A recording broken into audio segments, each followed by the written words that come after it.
يوصيكم الله في أولادكم للذكر مثل حظ الأنثيين فإن كن نساء فوق اثنتين فلهن ثلثا ما ترك وإن كانت واحدة فلها النصف وَلِأَبَوَيْهِ لِكُلِّ وَاحِدٍ مِّنْهُمَا السُّدُسُ مِمَّا تَرَكَ إِن كَانَ لَهُ وَلَدٌ فَإِن لَّمْ يَكُن لَّهُ وَلَدٌ وَوَرِثَهُ أَبَوَاهُ فَلِأُمِّهِ الثُّلُثُ فَإِن كَانَ لَهُ إِخْوَةٌ فَلِأُمِّهِ السُّدُسُ مِن بَعْدِ وَصِيَّةٍ يُوصِي بِهَا أَوْ دَيْنٍ آباؤكم وأبناؤكم لا تدرون أيهم أقرب لكم نفعا فريضة من الله ان اللہ کان علیما حکیما۔ اللہ تمہاری اولاد کے بارے میں تم کو ارشاد فرماتا ہے کہ ایک لڑکے کا حصہ دو لڑکیوں کے حصے کے برابر ہے، اور اگر اولاد میت صرف لڑکیاں ہی ہوں یعنی دو یا دو سے زیادہ تو کل ترکے میں ان کا 2/3، اور اگر صرف ایک لڑکی ہو تو اس کا حصہ نصف، اور میت کے ماں باپ کا یعنی دونوں میں سے ہر ایک کا ترکے میں 6واں حصہ، بشرطے کہ میت کے اولاد ہو،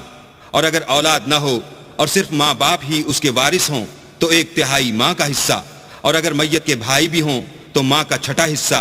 اور یہ تقسیم ترکہ میت کی وصیت کی تعمیل کے بعد جو اس نے کی ہو یا قرض کے ادا ہونے کے بعد جو اس کے ذمے ہو عمل میں آئے گی۔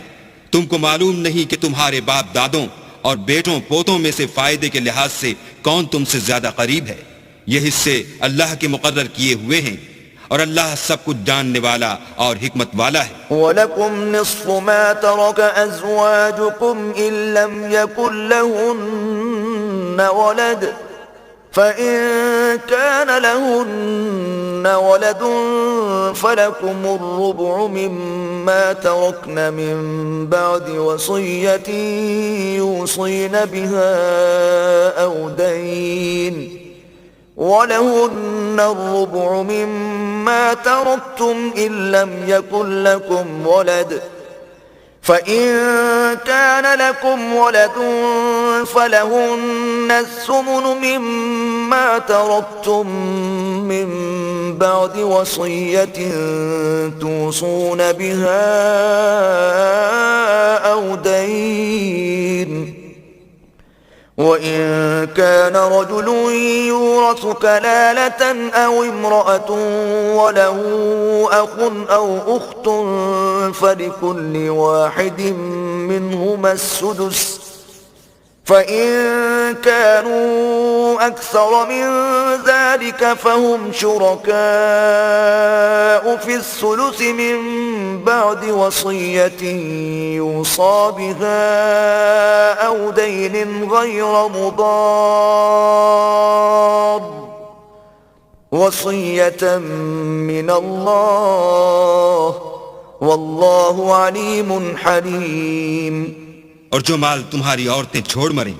اگر ان کی اولاد نہ ہو تو اس میں نصف حصہ تمہارا، اور اگر اولاد ہو تو ترکے میں تمہارا حصہ 1/4، لیکن یہ تقسیم وصیت کی تعمیل کے بعد جو انہوں نے کی ہو یا قرض کے ادا ہونے کے بعد جو ان کے ذمے ہو کی جائے گی۔ اور جو مال تم مرد چھوڑ مرو اگر تمہارے اولاد نہ ہو تو تمہاری عورتوں کا اس میں 1/4 حصہ، اور اگر اولاد ہو تو ان کا 8واں حصہ۔ یہ حصے تمہاری وصیت کی تعمیل کے بعد جو تم نے کی ہو اور ادائے قرض کے بعد تقسیم کیے جائیں گے۔ اور اگر ایسے مرد یا عورت کی میراث ہو جس کے نہ باپ ہو نہ بیٹا مگر اس کے بھائی یا بہن ہو تو ان میں سے ہر ایک کا 6واں حصہ، اور اگر ایک سے زیادہ ہوں تو سب 1/3 میں شریک ہوں گے۔ یہ حصے بھی بعد ادائے وصیت و قرض بشرطے کہ ان سے میت نے کسی کا نقصان نہ کیا ہو تقسیم کیے جائیں گے۔ یہ اللہ کا فرمان ہے اور اللہ نہایت علم والا اور نہایت حلم والا ہے۔ تلك حدود الله ومن يطع الله ورسوله يدخله جنات تجري من تحتها الأنهار خالدين فيها وذلك الفوز العظيم. تمام احکام اللہ کی حدیں ہیں، اور جو شخص اللہ اور اس کے پیغمبر کی فرما برداری کرے گا اللہ اس کو بہشتوں میں داخل کرے گا جن میں نہریں بہہ رہی ہیں، وہ ان میں ہمیشہ رہیں گے، اور یہ بڑی کامیابی ہے. ومن يعص الله ورسوله ويتعد حدوده يدخله نارا خالدا فيها وله عذاب مهين. اور جو اللہ اور اس کے رسول کی نافرمانی کرے گا اور اس کی حدوں سے نکل جائے گا، اس کو اللہ دوزخ میں ڈالے گا جہاں وہ ہمیشہ رہے گا، اور اس کو ذلت کا عذاب ہوگا. واللاتي يأتين الفاحشة من نسائكم فاستشهدوا عليهن 4 منكم فإن شهدوا فأمسكوهن في البيوت حتى يتوفاهن الموت أو يجعل الله لهن سبيلا. مسلمانوں، تمہاری عورتوں میں جو بدکاری کا ارتکاب کر بیٹھیں ان پر اپنے لوگوں میں سے 4 شخصوں کی شہادت لو. اگر وہ ان کی بدکاری کی گواہی دیں تو ان عورتوں کو گھروں میں بند رکھو یہاں تک کہ موت ان کا کام تمام کر دے، یا اللہ ان کے لیے کوئی اور سبیل پیدا کرے. واللذان يأتيانها منكم فآذوهما فإن تابا وأصلحا فأعرضوا عنهما إن الله كان توابا رحيما. اور جو 2 مرد تم میں سے بدکاری کریں تو ان کو ایذا دو، پھر اگر وہ توبہ کر لیں اور نیکوکار ہو جائیں تو ان کا پیچھا چھوڑ دو. بے شک اللہ توبہ قبول کرنے والا اور مہربان